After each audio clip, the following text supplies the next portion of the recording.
All right, Handy. I'm going to let all the reporters in now if you're ready.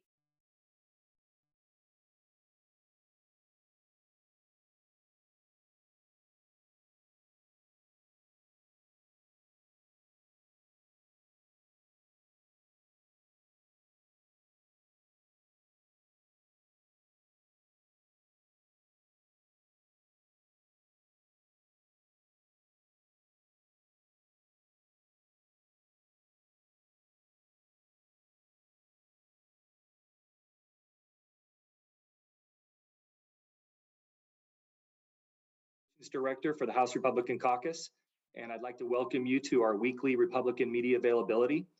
With us today on the House side, our House Republican leader, Representative J.T. Wilcox from the 2nd Legislative District, and Representative Eric Robertson from the 31st Legislative District. And on the Senate side, we have Senate Republican leader John Braun from the 20th Legislative District, and Senate Republican Whip Keith Wagner, ranking member on the Senate Behavioral Health Subcommittee to Health and Long-Term Care, and from the 39th Legislative District. With that, I will turn it over to House Republican leader J.T. Wilcox for some remarks. Well, hello, everybody. Thank you for being here. It's been an eventful and sometimes tiring week. I think you're all aware we had a pretty long debate in the House on a bill that we thought threatened to raise prices eventually clear across Washington. It would reach into every corner of the economy, including the homes of people that work at home. It was a unifying debate for the House Republicans, and that was followed by a day of largely inactive politics. So cutoff day was pretty slow. There was lots of time. I know that the Democrats think that there was a bunch of bills that got killed, but if there was anything that they really wanted to pass, there certainly was time. And if you go back and look at the TVW tapes, you'll find that they just decided to run a series of pretty innocuous bills. There were, I think, some major failures this session. And in some very important areas. We heard constantly from all of us, honestly, that fixing those police reform bills was absolutely critical. And we had a few watered down fixes that allowed the police to do a few things that they had been prevented from doing last year. But the really important stuff was an utter failure. You saw Democrats kill the Griffey bill that would have made it easier to control shoplifting, something that has reached into every town in our state and has become violent and threatening in many cases. And you saw them fail to bring to the floor the Robertson bill that would address vehicular pursuits. Now, we've got a chance to do something with a really good Senate bill that came over. We've been told by people on that committee that it stands no chance in the House, but it's the last chance to fix public safety. And I think it's critical that we do move that bill, and I'd call on them to do that. When it comes to housing, the thing that consistently shows up as the #1 concern for people in our state, I think that was also a disappointing failure. There was what they called the missing middle bill, was highly promoted by many. Controversial. It wasn't an easy bill to do, but I personally told the governor earlier this week that there would be Republican support for that bill, depending on the form that came out. Representative Paulette dropped a couple of amendments on it that I think made it much more difficult for everybody to deal with. And the word was passed to Democratic leadership that there could be a significant number of Republican votes for that bill, depending on the form, if it came to the floor. But that was another one that, although there was plenty of time yesterday, just never came forward. So the one big chance to do something on housing, I think, was squandered. There. Those are the things that I'm disappointed about. There were some good things that happened, but I think they're overshadowed by the things that the other side just decided was too hard to bring up this year. Over to you, John. Thanks, JT, and thanks everyone for being here this afternoon. So as we wrap up or get week cut off, we're still focused on the same things we've been focused on the whole session. restoring public safety, returning affordability to our working families, the state of Washington, and rebuilding trust in state and local government. And I would say it's been some ups and some downs on public safety. As JT mentioned, we were able to pass Senate Bill 5919 across to the House. It's a good public safety bill, a Democratic, prime sponsor, but one that we were able to modify with the help of Keith Wagner, who's also on the call with me today, and make it a better bill and pass with a majority of Republican votes. If it dies in the House, that would be very disappointing, and I think it would show the House majority's not listening to people in the state of Washington who are suffering with a huge increase in crime in communities around the state. So we'll see what happens. On affordability, not so good. My take has been we should view every bill that comes to a vote on the floor of the Senate this year with a lens of how does it affect affordability for working families around the state of Washington. And frankly, many bills don't meet that standard. They're adding it to the cost of living in Washington, make it more unaffordable. We had a big debate last night on transportation. We may want to talk about that, but and we've all been very supportive of doing a transportation package, but what this does is add billions of dollars of new taxes on working families where they can't afford it. And the majority will claim that they didn't do a gas tax, but I beg to differ, because guess what? That export fuel tax is on everything that goes to Oregon. Down here in Southwest Washington, where I live, most of our fuel comes out of Oregon, so we will be paying that tax. That is true in many parts of the state. So in addition to being likely a violation of the Commerce Clause of the U.S. Constitution, it's also adding a gas tax to people in the state of Washington when they can at least afford it. And then on rebuilding trust, we had a pretty good debate yesterday on an emergency powers bill that would purportedly reform the emergency powers statutes, but really does nothing. It's a rare instance where me, my caucus, the governor, and the Speaker of the House are all in agreement that the bill really does nothing, which is a disappointment. We could have done much better. We offered some good amendments, could have made a real change, and not a partisan change, but one that just re-involved the legislature in a long-term emergency like we're in right now. So lots of stuff going on. I'm sure you have lots of questions. So all in there, we have, as I mentioned, Senator Keith Wagner from the 39th district on with us today to answer questions as well. Thank you. Yeah, John, I'd like to just step in here because both of you mentioned the vehicular pursuit amendment that went on the Democrat-sponsored bill. And I think the House members would do well to remember that bill is sponsored by a Democrat, and that amendment would not have made it on without support from Democrats on the other side.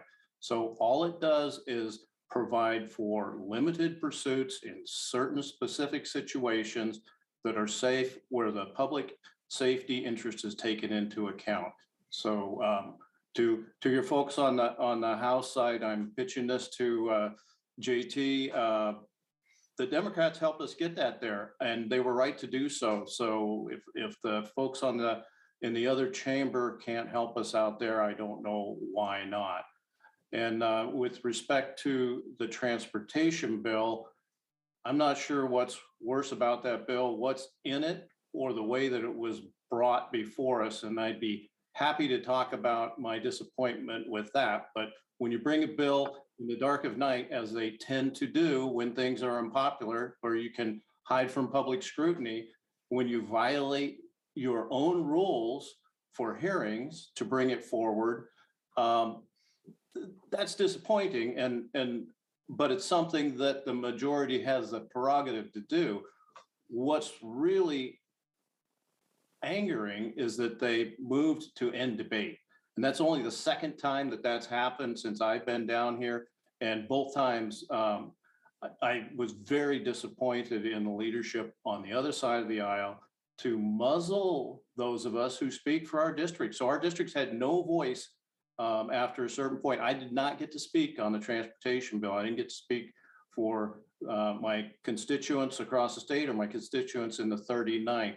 I think that is appalling behavior on a bill that costs so much and does so little for our state. All right, with that, we'll go to questions. Rachel LaCourte from the Associated Press. Hi, good afternoon. Just wanted to get initial reaction from both Senator Braun and Representative Wilcox on the news we got out of the revenue forecast this morning.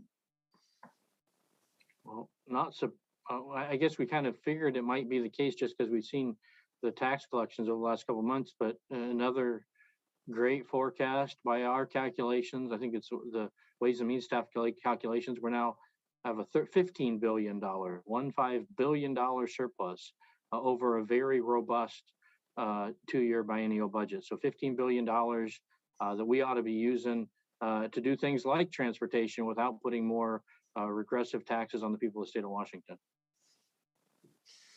Well, there's not a lot that unifies Republicans more than the opportunity to cut taxes. These dollars might be in the hands and projected to be in the hands of the state of Washington right now, but they came from real people. And we think a significant amount of this should go back to the real people that paid the tax bill, and also investments in the economy to continue robust performance. And that is the hard assets that go into transportation and allow everyone in Washington to thrive. And then for Representative Wilcox, Senator Braun already spoke about his frustrations with the emergency powers bill. I think there were just a couple of Republicans that voted for that measure in the Senate. What do you think the reception will be among your caucus when that bill makes its way over to you, assuming it's not amended in committee? Well, we have ongoing discussions in the House, and we haven't given up on creating a bill that is substantive rather than one that just sort of papers over the problem.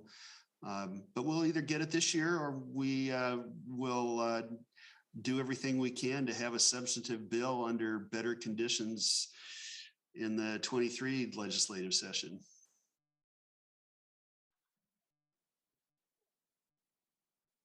All right, next we'll go to Austin Jenkins. Thank you. I wanted to know from both the leaders if you are aware of any staff who've called in sick today in protest over the legislative employee unionization bill dying. And I'm also wondering what your position is on that bill. Should your staff, should legislative staff be allowed to unionize? Well, go ahead, John. Yeah, I mean, I am aware of a number of Democratic staff members who have called in sick. To my knowledge, there are no Republican staff members who have called in sick. And to my knowledge, there are no Republican staff members. And I actually don't know of any nonpartisan staff members, but I may be not in the know on that, who are worried about that bill. This seems to be a problem with the Democratic staff primarily, and I can't tell you whether that's ideological or their working conditions are not as good as our staff's working conditions. I generally don't know, but I know our staff is all here doing the people's work today. Yeah, I would say I'm a lot less informed maybe about this than others, because I don't think that the House Republican staff is involved. And, if that bill came forward, I think I'd also listen to our House Republican staff. They're not supposed to lobby. That doesn't mean I can't ask about things. And, I think most people are, even though conditions are tough, staff was up late because we were up late the other day, and I appreciate them a great deal. They have, in some cases, more background. In fact, many cases, more background than we do. And their opinion deserves to be heard, not just the opinion of the one side. Austin, do you have a follow-up? Yeah, just briefly, Representative Wilcox, that debate went on all night because of your members. And I just wonder about the Democrats could have set it down or tabled it at that point, but you guys kept it going. How I understand the issue is important to you, but how do you justify keeping people up all night long until 6 a.m, pulling an all-nighter in this fashion? What was it about this bill that justified putting the members and the staff through an all-nighter on the eve of a key cutoff? Well, first of all, I think everybody in the private sector has been through moments in their work life when things were important and they had to get done. In my old life, I used to be involved in processing plants, and management and staff because of demand or because of equipment installations. Maybe every couple of years ended up going very, very late. And I've often found that those are the times that you remember and there's the greatest amount of teamwork. So these are things that are required in almost every kind of workplace. It's a problem if it happens all the time. And I think it's often a team building exercise when it happens on occasion and for a purpose that people believe in. This was not a debate that was imposed on the House Republicans. In fact, the hard thing would have been to shut it down. Our members, and I believe our staff too, were involved in something that they really believed in. I said that this touched every part of the economy. And by the way, it overturned a initiative that had been passed by a pretty large margin by the people of Washington a few years ago. So, they believed in it. We sign up for being in the legislature, understanding that it's not a regular 9 to 5 schedule. And then we do everything that we possibly can to compensate people with time when the session is over. All right, next we will go to Joe Sullivan of the Seattle Times. Yeah, hi, to follow up with the House Minority Leader on the missing middle bill. Given that you felt it urgent enough that if you can go to the governor, if there is enough Republican support for some version of this bill, is there a way to make that clear and revive the effort in some fashion here by the end of the session? Well, the sponsor said that it was dead. I saw her tweet the other day, but there are enough Republicans that believe we have to find ways to provide housing. The speaker many, many times has said that we're short 250,000 homes. And, I talked to organizations like the Realtors that feel like we should find a way to make it more possible to build homes. So I would say that there could be an opportunity. But let me also say this, there were a bunch of other bills that were passed that do the absolute opposite. Bills that increase the cost of construction. We saw a building code bill that has been estimated to add close to $10,000 per dwelling unit. And that passed on a party line vote.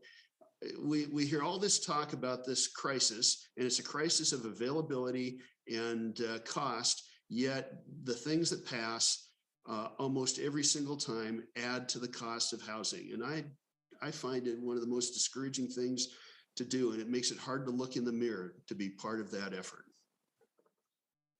Yeah, if I could add to that, we had a bill yesterday, I believe, that doubled the amount of time required for an apprentice in the electrician field to be able to take the test to pass on as a journeyman.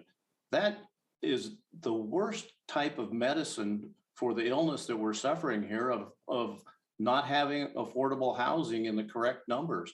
We double that. We have people coming to the state because there's a demand signal for skilled workers. And now we're going to make it harder for them to progress in their careers. It just doesn't make sense. At the same time, we're pretending, I hope not pretending, but hopefully in good faith, to want to build affordable housing in the state. But we chip away at it with these little bites at productivity, these little bites at construction folks, little bites at landlord-tenant law that continually drive up the cost. And we can do better than that if we really wanted to make housing more affordable in Washington, we could do it. But it seems like that is a false promise. Joe, did you have a follow-up? No, that's it. Thank you. Okay. Next, we will go to Melissa Santos, the Crosscut. Hi there. I don't have any questions today. Okay. Next, we will go to Laurel Demkovich of the Spokesman Review. Thank you. I just want to briefly follow up on that housing question. I'm just wondering if Representative Wilcox, if you can talk a bit about like what in the middle housing bill you would have wanted to see tweaked a little bit to bring more of your support and more of your caucus over. Well, I think the issue that I mentioned to the governor was a problem in both House and Senate caucuses, and those were the amendments by Representative Paulette, who has been a constant in constant opposition to anything that allows greater density in urban areas. That bill had been dialed down quite a bit. It had become, not a perfect vehicle, but a vehicle that could have moved forward for some of our members. I haven't said that this, involves every House Republican, but I think there were a significant number that could have helped move that forward in hopes that it would be improved in the Senate.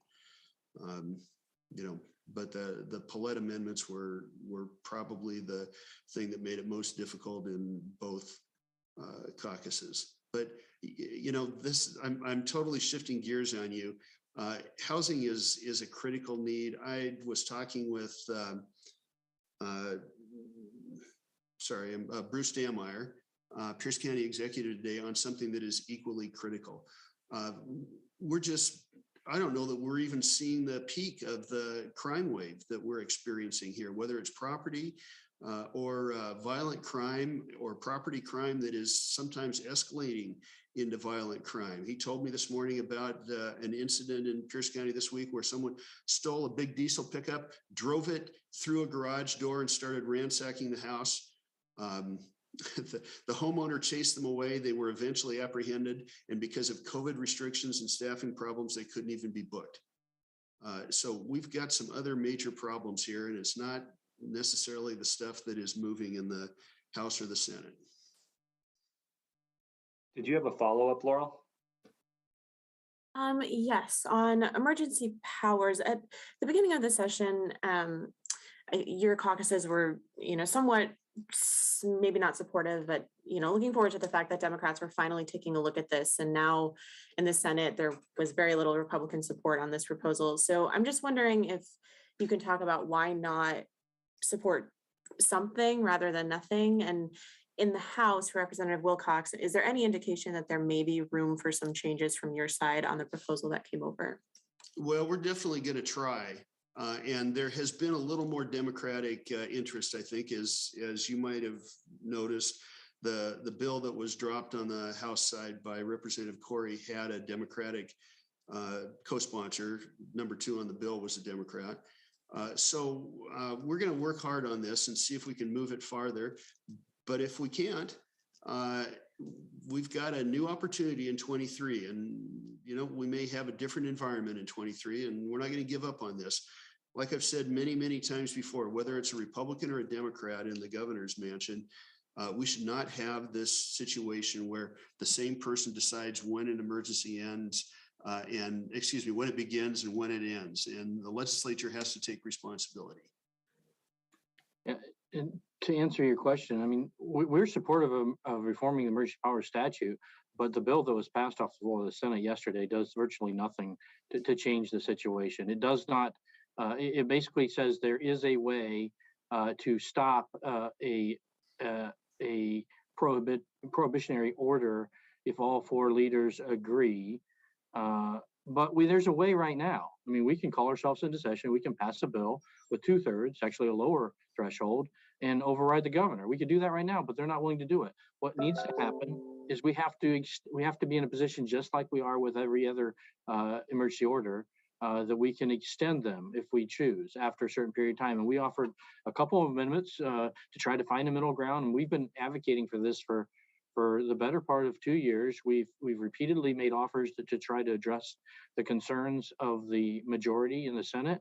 And they really weren't interested in emergency powers reform that did anything. They just wanted to check a box and say they did it, and then they're feeling the pressure from the governor, who is actively lobbying against any reform to the emergency powers law. So this bill does nothing. And why would we vote for something that does nothing just to say we checked off the box? That's not how we're operating. And I think the voters are smarter than that. They're going to quickly realize that it should make it through the House and get signed by the governor, which I think is a stretch at this point. That it really does nothing, and they're going to be disappointed in the folks who supported it and claimed it fixed the problem. And Laurel, there's actually a danger in dignifying a bill like that with a vote, because it gives the Democrats cover It says, oh, we solved this problem and we can move on and put it in the rear view mirror when nothing has really been done to solve the problem. So they're waving this flag, and if you put bipartisan support on something that diluted and that weak, you're giving them a talking point that they don't deserve and giving them the opportunity to back burner a real problem. All right, next we will go to Hannah Scott. Hi, thank you. I think I would direct us towards Representative Wilcox. If anyone else wants to chime in, please do. Speaker Wilcox, you said, sorry, Speaker Leader Wilcox, you mentioned the Dan Griffey retail theft bill that obviously failed. There's a separate bill from Senator Patton that is somewhat similar that did pass and is been read in over to the Public Safety Committee, but it doesn't seem to have a hearing yet. I'm wondering if you're hearing anything on the possibility of that bill moving. I haven't, but it may be that Representative Robertson, who's deeply involved in these issues, has heard more than I have. We'd certainly welcome it. Thank you, Hannah, for the question. I'm certain that a good Senate bill like that one from Senator Patton will get a hearing. I would at least hope so. But it is really unfortunate, as you point out, the issue of crime was principally ignored during this House session. Representative Griffey's retail theft bill failed. The pursuit bill, which I was told up until just a couple days before cutoff would be advanced out of the House and brought up on the floor for debate, was ignored. And I hear, I know they're hearing the loud voices, but, the House Republicans, my colleagues, we're listening to the voices of reason out there, and we're listening to the folks in the communities that are victims of crime or simply afraid to go out in their communities due to the prolific criminal activity and it's becoming more and more brazen is another fear. But we had several bills offered in committee. None of them came to the floor. They provided real solutions to accountability of the criminal activity that's occurring in our communities, and we're just very, very disappointed that none of those were brought up and debated on the floor when so much time was available to do so. Did you have a follow-up, Hannah?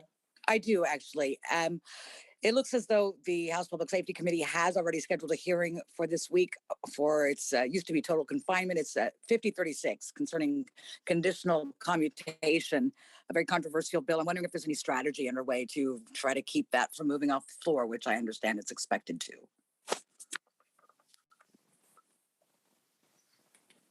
Good. Well, I guess I'll start with this. We're failing on both ends of the spectrum when it comes to public safety. We've taken away tools from law enforcement so that people aren't being apprehended and they're a risk to all the citizens that are out there. But also in the Department of Corrections, we're shortchanging the public. We haven't prioritized public safety. We're letting people out early, some of who should never be out, in my opinion. And we're not keeping people in there long enough to rehabilitate them, which is the point of our Department of Corrections. Yesterday, the Senate reconfirmed the appointment of Ms. Strange as the Secretary of Department of Corrections. I did not support that because I've worked very hard to make positive changes in the correctional facility in my district and felt like I'm getting no responses to my questions as they continually cut our facilities, cut our correctional staff, cut the programs for the people who are supposed to be being rehabilitated. So we've got a long way to go. And I hope that you folks can take this message out to the public. The Republicans are trying very hard to fix this public safety problem on both ends, the intake and rehabilitation and how people come out into society. And we want to see that done in a way that makes them citizens who are productive and safe to come back into society. But right now, we're rushing people out the door, and that's not a right thing to do for Washington. And as Senator Wagner pointed out, one of the criminal justice bills we did have on the floor of the House was to make sentences run concurrent for some of our violent offenders and such. So if they're charged with more than one crime, they only have to do one piece of their time. And again, we're really perplexed by the fact that as we see this crime wave just increase, and with all these bills for accountability that are available to send out to our law enforcement community and our prosecutors, they're ignored, and instead we're putting people back out on the streets early. It's mind-boggling at times. All right, next we will go to Lee O'Brien. Thanks, John. I was hoping to ask this question to the Democratic leadership, but unfortunately they didn't have time for it. So I was wondering if you all had any insights as to why Representative Bateman's bill never made it to the House floor, despite you all seeming to support it. I think that housing policy is very difficult for a caucus that represents dense but wealthy places. And, you have a lot of progressive rhetoric around providing housing, and folks that represent these areas have a lot of constituents that are hostile to that idea if it's in their area. I don't represent a place like that, so I'm kind of going based on secondhand information, but I think that's the gist of it. This is one of those hard things to do. We hear from them all the time about how hard it is to govern. This is a hard thing, and when you govern, I guess you have to do hard things. Do you have a follow-up, Leo? I do not. Thank you. All right, last question will go to Jeff Pogula. And I'm good for today. My question was answered, so thank you. All right, would the leaders like to make any closing remarks? I defer to the Senate. Sure, I'd be happy to. I think, as I said when we started, we're going to stay focused as we enter the second half of this session. We start looking at House bills. We're going to stay focused on public safety, on affordability, on rebuilding trust. I don't think there's any surprises there. I think the one thing beyond that I would mention, just because we didn't talk about it much, is transportation. Look, we just passed a $18 billion 16-year plan to fund transportation on the backs of working people for the most part, with less than 1 week of deliberation, no fiscal note, and we abbreviated the debate on the floor of the Senate, and nobody seems to be interested in that. I'm a little surprised.